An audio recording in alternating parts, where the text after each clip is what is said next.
আপনারা যদি আমাকে ভালোবেসে থাকেন, চোখটা বন্ধ করেন 5 সেকেন্ডের জন্য। সবাই চোখ বন্ধ, সবার মাথা নিচের দিকে যাবে। আমি কাউকে দেখতে পাচ্ছি না, তবে আমার বিশ্বাস আপনারা আমার কথা শুনছেন। চোখ বন্ধ, মাথা নিচের দিকে। এবার কি ভাববেন একটু বুঝে নেন। জাস্ট 5 সেকেন্ডের জন্য ভাবেন যে আজকে বাদ এশা আপনার মৃত্যু হতে পারে, বাদ ফজর আপনার জানাজা হতে পারে। একটু মৃত্যুকে স্মরণ করেন। 5 সেকেন্ডের জন্য কবরে আপনাকে রাখা হয়েছে, কালকে আপনার কবরের জীবন শুরু হয়ে গেছে। একটু ভাবেন। আমি 5 বলছি। 1 2 3 4 5। ফরিদপুর ভাইরা চোখ খোলেন, মাথা উঁচু করেন, আমার চোখে চোখ রাখেন। মালাকুল মউত যখন মানুষের সামনে এসে দাঁড়িয়ে যাবে, হাদিসে আসছে মানুষের মাঝে 2টা দলের মানুষ ভাগ হয়ে যাবে। এক হচ্ছে নামাজি বান্দা, আর এক হচ্ছে বেনামাজি বান্দা। নামাজি বান্দার সঙ্গে যখন মালাকুল মউত আসবে, তার দেহের চামড়া রং হবে সাদা, দেহের জুব্বা হবে সাদা, তার মুখে থাকবে লম্বা লম্বা চাপদারি, দেখতে হবে তাগড়া যুবকের। নামাজি বান্দার সামনে এসে মালাকুল মউত ডাক দিয়ে বলবে, ইয়া আইয়াতুহান নাসুল মুতমাইন্না উখরুজি ইলা মাগফিরাতিল্লাহি ওয়া রিজওয়ানি।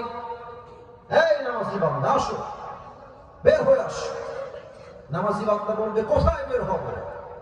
মালাকুল মউত বলবে, ইলা মাগফিরাতিল্লাহি ওয়া রিজওয়ানি, আল্লাহর দয়া এবং জান্নাতের দিকে বের হয়ে আসো। সুবহানাল্লাহ পড়বেন আপনারা সবাই। এটা হচ্ছে নামাজি বান্দার মত।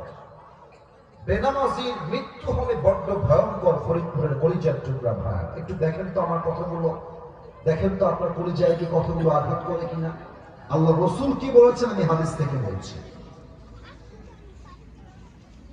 বেনামাজির সামনে যখন মালাকুল মউত আসবে, তার পুরো দেহের রং হবে নীলাভ বর্ণের চেহারা, তার 2টা চোখ হবে লাল টকটকে, পা থাকবে জমিনে, মাথা থাকবে আকাশ বরাবর বিশাল।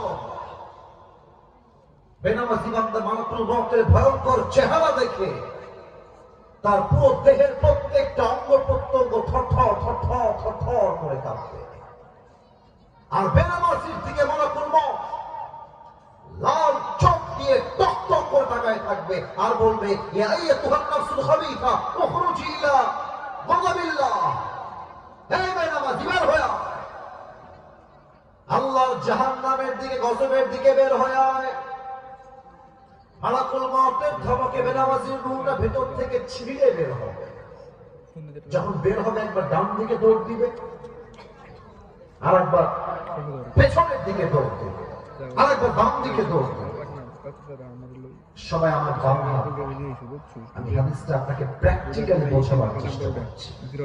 মালাকুল মউত তার বাম হাতটা পেছনের দিকে নেবে,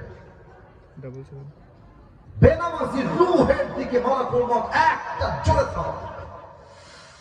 যখন তার রূহটাকে তার বুক থেকে আপনি টেনে হিঁচড়ে বের করবে, হাদিসে আসছে একটা জীবিত ছাগলকে যাবেহ না করে তার চামড়া কেউ যদি টেনে হিঁচড়ে ছিঁড়ে ফেলে, ওই ছাগলটার যে পরিমাণ কষ্ট হয় তার চাইতে কমসে কম 70 গুণ বেশি কষ্ট দিয়ে বেনামাজি যুবক, বেনামাজি মা, বেনামাজি বোন, বেনামাজি মুরব্বী তার রূহটা 70 গুণ বেশি কষ্ট দিয়ে কবজ করা হবে। বলেন সবাই নাউজুবিল্লাহ।